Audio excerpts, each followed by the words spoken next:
Selamat siang menjelang jam makan siang ya ini semuanya ya. Jadi, saya juga sudah merasa lapar dan saya yakin juga, Bapak Ibu di sini dan teman-teman mahasiswa juga, apa namanya, sudah merasa, "Aduh aduh," gitu. Tapi tenang, insya Allah nanti materi yang akan saya bawakan, akan melengkapi dari materi sebelumnya. Jadi tidak begitu lama ya Bapak Ibu dan juga rekan-rekan mahasiswa. Izinkan saya memperkenalkan diri, saya Dewi, tadi sempat disampaikan oleh, Mbak Arbi sebagai MC bahwa salah satu dosen juga di Fakultas Ekonomi di program studi sarjana terapan pemasaran digital. Jadi ini memang ketika mengucap sarjana terapan seperti yang disampaikan Bu Ika tadi di, pemateri di awal tadi, agak memang masih aneh ya Bapak Ibu dan juga teman-teman mahasiswa, karena ini pertama kalinya saya membawakan, materi dengan status yang berbeda. Karena sebelumnya kami adalah D3 Manajemen Pemasaran dan baru, di akhir Juni kemarin, minggu lalu SK, terbit bahwa, D3 kami sudah upgrade ke D4, Pemasaran Digital sekarang namanya. Baik Bapak Ibu dan juga, rekan-rekan mahasiswa, saya haturkan tentunya terima kasih sampai ini, untuk, tetap melanjutkan kegiatan kita yaitu research bootcamp terutama, adik-adik mahasiswa semuanya tentunya, harapan saya nantinya setelah ini akan pengerjaan skripsinya akan lebih semangat ya. Jadi dari yang awalnya tadi Bu Ika sudah menyampaikan tentang research gap, jadi sudah ada gambaran apa ya kira-kira nih masalah yang bisa sesuai sama sesuai sama bidang, adik-adik semua di sini. Kemudian, eee, tadi sudah dijelaskan juga oleh Pak Yusuf ya, terkait dengan sitasi menggunakan, manajemen reference, salah satunya yaitu Mendeley tadi, eee, agar tentunya kita sebagai penulis nanti, eee, kalau Bapak Ibu pasti saya sudah tidak ragu lagi ya, namun mungkin adik-adik mahasiswa di sini yang saat ini, mungkin sebentar lagi mengambil skripsi, tadi ada banyak ya yang mau mengambil skripsi, itu, jangan sampai nanti kita terkena etika, penulisan. Jadi semua yang memang kita tuliskan di paper kita, di skripsi kita nanti tentunya harus kalau memang itu ada sumbernya dari luar, bukan dari opini kita, bukan dari hasil, hasil dari olah data yang kita sudah lakukan. Misalnya nanti biasanya ada di, introduction atau mungkin ada di bab 2 yang kita banyak, mengutip, banyak mensitasi dari artikel lain, itu tentunya harus dituliskan ya siapa, penulis aslinya dan tadi Pak Yusuf sudah bisa menyampaikan dengan menurut saya dengan sangat gamblang, dengan kebaruan-kebaruan Mendeley saat ini jadi semoga bisa lebih terbantu nanti teman-teman mahasiswa tentunya di sini untuk jangan sampai nih kelupaan menulis, tadi sumbernya dari mana ya. Nah itu sudah, dipermudah dengan adanya Mendeley tadi. Lalu kaitannya dengan materi ketiga ini apa sih ya? Jadi, mohon izin Bapak Ibu, mungkin untuk adik-adik semua, untuk mahasiswa di sini jadi, sedikit nanti saya memaparkan terkait materi tentang teknik parafrase. Saya coba izin share screen terlebih dahulu. Ya, apakah sudah terlihat Mbak Arbi? Sudah, Ibu. Sudah, baik. Iya, jadi untuk materi ketiga ini sebenarnya masih sangat, relate, masih sangat berkaitan dengan materi sebelumnya, yaitu, sitasi tadi menggunakan Mendeley. Nah, jadi dengan, teman-teman semua tadi mahasiswa sudah paham bagaimana, agar ketika kita menulis, lalu kita mensadur dari tulisan orang lain, kita menggunakan Mendeley sebagai salah satu teknik dalam sitasinya, jangan lupa kita juga perlu memparafrase apa yang sudah, kita baca melalui artikel yang jadi saduran kita atau menjadi, salah satu referensi kita. Karena kenapa? Karena ini khususnya banyak terjadi di dalam mahasiswa saya tentunya, beberapa itu mereka hanya hanya memberikan Sitasinya hanya memberikan, sumbernya saja, tetapi tidak melakukan parafrase. Sehingga yang terjadi adalah ketika mau maju sidang, atau misalnya ketika sudah sudah mau tanda tangan akhir, oleh dosen pembimbing, ketika saya cek melalui salah satu aplikasi misalnya, Turnitin, ternyata banyak sekali yang masih, similarity-nya. Jadi kesamaan dengan artikel yang menjadi dasar mereka melakukan riset, seperti misalnya banyak definisi-definisi yang mengambil dari, artikel orang lain, itu ternyata tidak diparafrase dengan tepat. Sehingga dengan berat hati kadang-kadang hal itu membuat mahasiswa tentunya di sini jadi, eee, harus bekerja ulang gitu, karena yang tadinya mungkin sudah selesai, sudah mau tanda tangan, sudah mau disidangkan, karena similarity-nya itu tinggi, sehingga mereka harus kembali lagi menulis, ulang khususnya yang bagian-bagian memang sudah terdeteksi. Walaupun di situ sudah mereka tuliskan tuh, misalnya dari, Arbi 2020 sudah ada, tapi mereka tidak melakukan parafrasa, tentunya, itu tidak bisa diterima, ketika misalnya mau sidang, ataupun nanti teman-teman di sini mungkin sudah banyak ya, berbagai universitas, mahasiswa S1 biasanya sudah memiliki kewajiban publikasi ya, nanti setelah skripsi. Di UNJ sendiri di Fakultas Ekonomi demikian. Jadi itu juga masih banyak PR ketika mau publish di di jurnal-jurnal ilmiah yang mana misalnya mereka bersinta atau international journal, itu bermasalah dengan adanya, plagiarisme. Padahal sudah ditulis Bu tadi sitasinya, tapi kenapa ya, artikel saya masih tinggi sekali? Nah, itu karena masalahnya tidak melakukan parafrasa. Nah, untuk siang ini, saya akan, melengkapi mungkin dari materi-materi sebelumnya tentang bagaimana sih proses parafrasa itu sendiri gitu, dan apakah ini berpengaruh terhadap artikel yang atau tulisan yang akan kita nanti terbitkan atau mungkin teman-teman di sini akan disidangkan di dalam tugas akhir gitu. Baik, bismillahirrahmanirrahim, langsung saja. Jadi parafrase itu apa sih sebenarnya ya? Parafrase ini merupakan pengungkapan kembali suatu konsep dengan cara lain tanpa mengubah maknanya. Jadi parafrase ini dipakai oleh penulis untuk memberikan penekanan yang sama, namun dengan cara yang berbeda. Jadi, kalau misalnya kita hanya menuliskan ulang di paper kita, di skripsi teman-teman mahasiswa, tentunya itu nanti akan bisa sangat terdeteksi. Karena berbagai tools, checking plagiarisme tersebut biasanya bisa mendeteksi hanya dengan adanya 3 kata yang berurutan, itu mereka langsung bisa, "Oke, ini ambil dari, sumber A, ini ambil dari sumber B," kayak gitu. Jadi jangan sampai hanya menuliskan di belakangnya misalnya Arbi 2020 tanpa merubah kalimatnya, tapi, di parafrase ini kita harus melakukan namanya pengungkapan kembali. Jadi dirubah bentuk kalimatnya, tetapi tentunya untuk maknanya atau, substansinya itu tidak boleh berubah, masih sama yang dimaksud ya. Nah, ciri-ciri parafrasa itu seperti apa sih? Yang pertama, bentuk tuturannya berbeda. Jadi kalau melihat artikel aslinya sama artikel yang akan kita, terbitkan, itu berbeda bentuknya, sekilas itu berbeda. Kemudian yang kedua penyampaiannya berbeda, ini bisa disiasati misalnya dari yang aktif menjadi pasif dan sebaliknya. Cara penyampaiannya pun juga berbeda, sudut pandangnya bisa berbeda. Kemudian makna tuturan tetap sama, nah ini yang penting, serta substansinya tidak berubah. Jadi walaupun kulitnya berbeda tetapi isinya sama, gitu. Jadi ini adalah ciri-ciri dari parafrasa yang mungkin kalau di kasus mahasiswa-mahasiswa saya itu banyak terlewatkan. Mereka menganggap ketika sudah mensitasi maka tidak ada plagiarisme di situ. Ternyata salah. Jadi nanti ketika dicek seperti yang tadi saya sampaikan, jangan sampai ada minimal 3 kata berurutan bersamaan karena nanti bisa terdeteksi kalian menjadi seorang plagiarisme, padahal udah disebutin di belakangnya, tapi harus ada namanya parafrasa ini.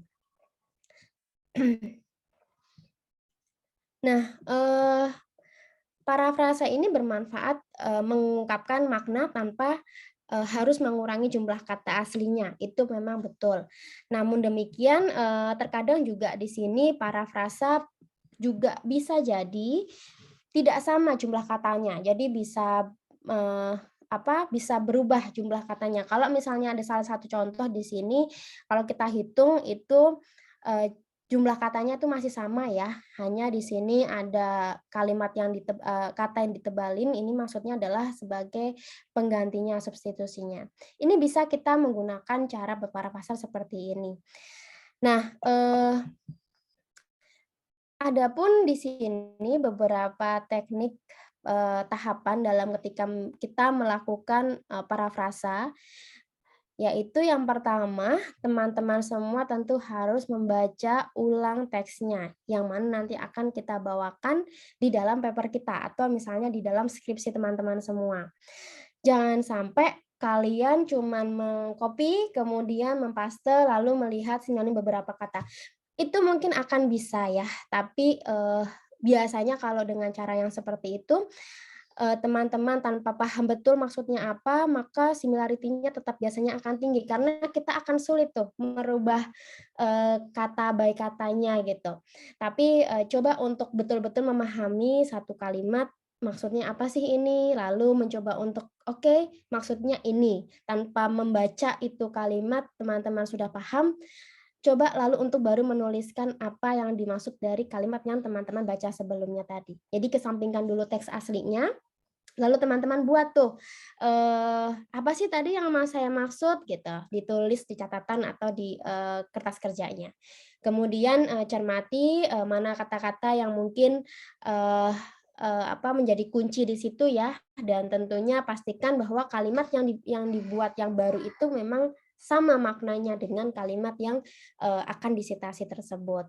Nah, gunakan tanda petik untuk, ini adalah, yang keempat ini ketika misalnya ada kata-kata yang sekiranya memang agak sulit untuk dimengerti, biasanya bisa terjadi ketika kasusnya kalian mau memparafrase dari bahasa Inggris ke bahasa Indonesia. So, ada kata yang mungkin agak kesulitan kalau nggak pakai Google Translate, nah itu bisa ditandain terlebih dahulu gitu. Jangan sampai kan tadi kita mencoba untuk memahami seperti yang kita pahami gitu kan dari hasil yang dibaca. Nah, jangan sampai waktu nanti kita ke Google Translate, ternyata beda karena ada kata yang di situ kita tadi kurang paham maksudnya apa. Sehingga kalau memang ada kata yang memang, tidak paham atau kurang paham, teman-teman di sini bisa highlight dulu, memastikan dulu karena jangan sampai, makna dari kalimat tersebut itu, berubah gitu.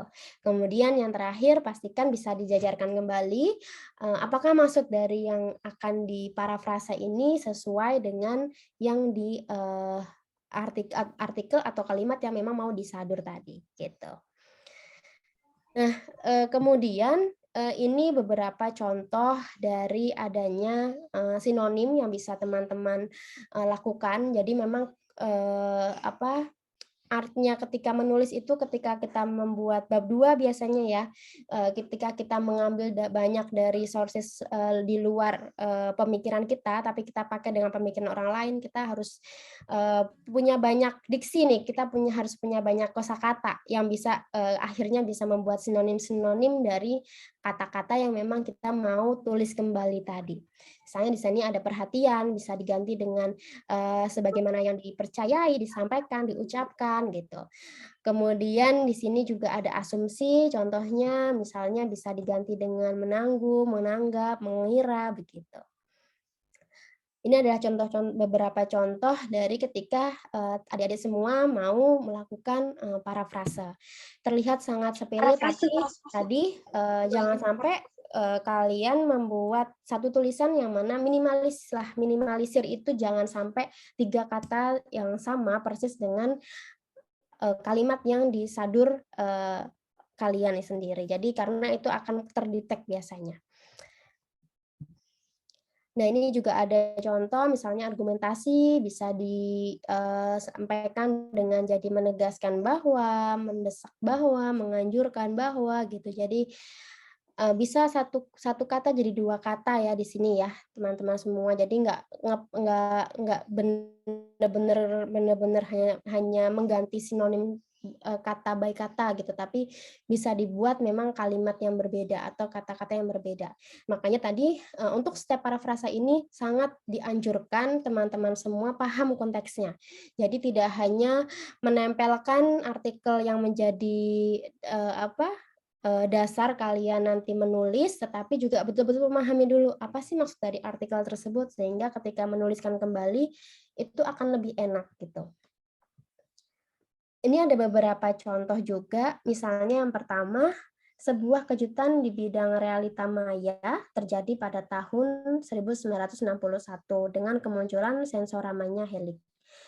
Bisa dibalik nih, hasil karya Helic yang dikenal dengan nama sensorama membawa perubahan yang signifikan dalam sejarah realita maya. Jangan lupa diberi citasinya ya, dari Krisnawati 2000. Nah, di sini bisa teman-teman lihat bahwa ketika diparafrase tentunya ada tanda di mana sumbernya tuh siapa. Walaupun kalimat yang memang diberikan, dituliskan kembali itu berbeda, tetapi tentunya maknanya sama.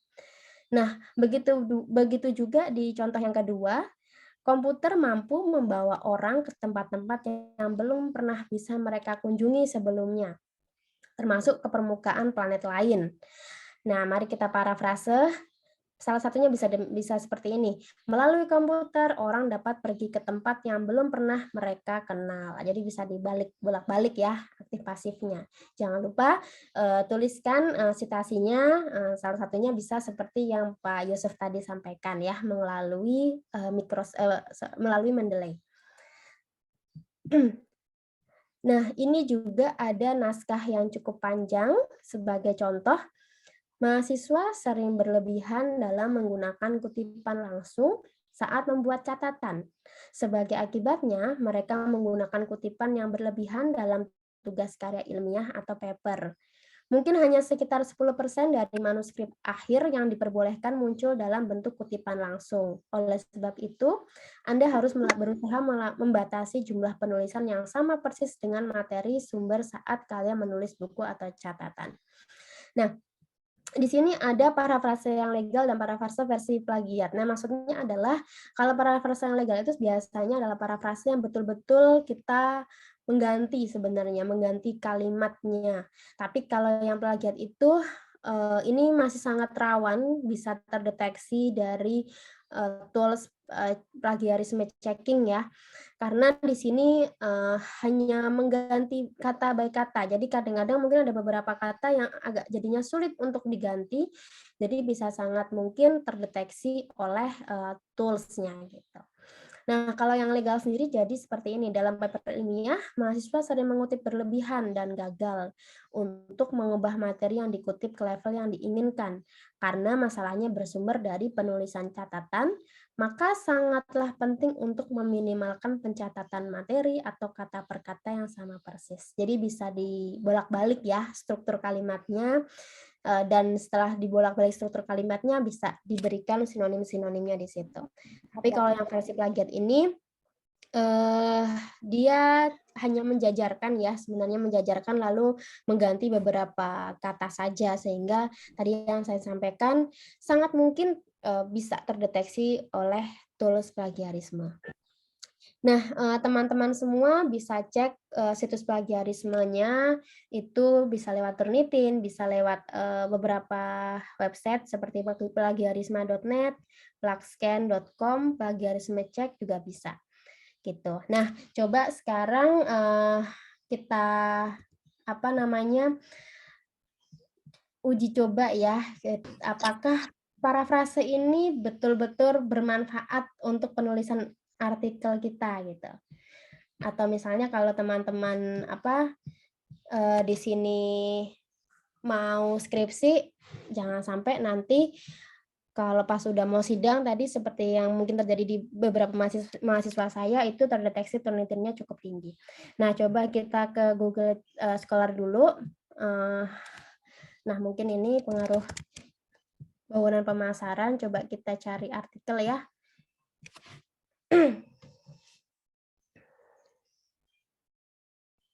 Oke, coba kita ambil salah satu kalimat yang ada di artikel ini. Ini dari Hesti Nurul Utami, Iqbal Fauzi Akbar Firdaus. Coba kita ambil salah satunya, mungkin ini ya. Nah, kita akan,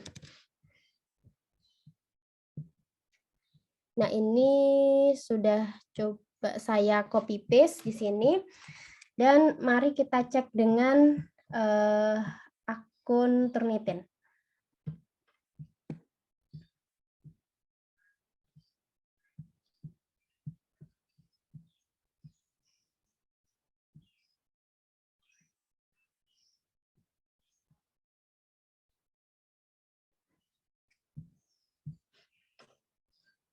Kita coba, tadi kan kita sudah bikin apa namanya, copy paste ya, copy paste dari salah satu artikel yang ada di Google Scholar.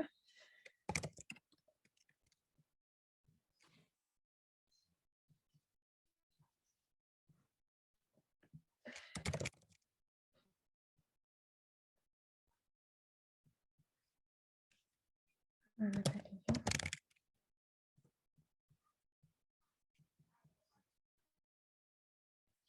Sebentar, tadi belum di save ternyata.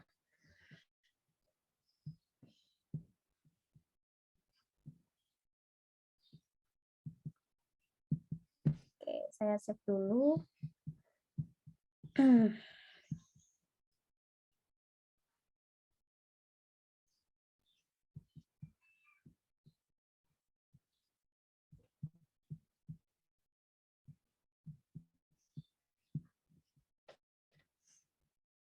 Coba kita upload ya. Ini adalah hasil dari kita copy paste betul-betul ya dari satu artikel yang ada di Google Scholar. Kita cek kira-kira berapa persen ini.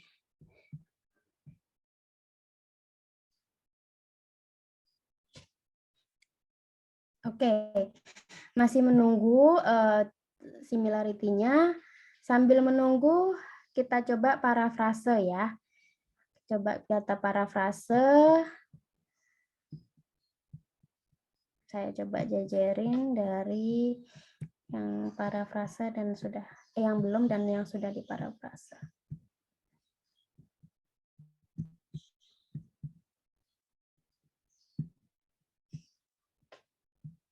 Ya. Nah, bauran pemasaran yang terdiri dari produk, harga, lokasi, promosi merupakan salah satu strategi pemasaran yang pada aplikasinya memerlukan pemahaman mendalam dari perusahaan untuk mengkombinasikan faktor-faktor tersebut untuk memaksimalkan kesuksesan aktivitas pemasaran perusahaan. Nah, ini saya coba untuk ganti menjadi dalam proses implementasi bauran pemasaran, diantaranya baik produk, harga, lokasi, serta promosi membutuhkan pemahaman yang cukup mendalam dari sebuah perusahaan dalam melakukan kesuksesan. Nah, di sini sebenarnya ada yang mungkin bisa, karena kan kalau di dalam pemasaran itu, mungkin teman-teman di sini ada yang pemasaran ya jurusannya. Ketika kita bahas bauran pemasaran itu kan pasti ada beberapa ya yang selalu lekat ya, dan ini tidak bisa diganti gitu kan. Nah, biasanya bisa disiasati dengan kata penghubungnya diganti, atau misalnya bisa disiasati dengan cara urutannya dirubah kayak gitu. Beberapa yang memang kata yang memang tidak bisa diganti sama kata lain, karena kita mengutip dari kita mensitasi dari sama-sama bahasa Indonesia, mungkin agak kesulitannya tuh di situ. Kadang-kadang misalnya harga kan kita nggak mungkin jadi price ya, jadi tetap harga dong di sini. Produk juga tetap harus produk. Jadi promosi juga harus jadi promosi, sehingga salah satu caranya adalah kata hubungnya bisa kita ganti, kemudian urutannya juga bisa kita ganti.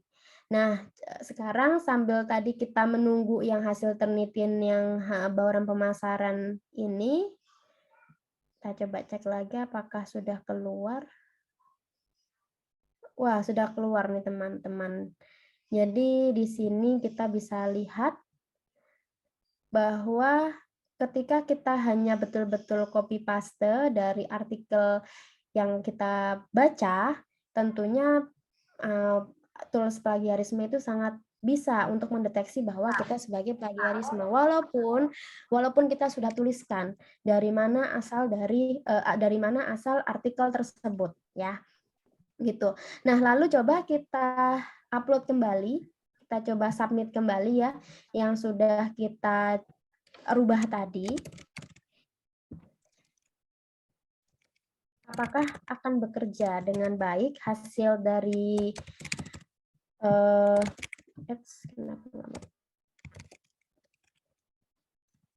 hasil dari parafrase tadi ya.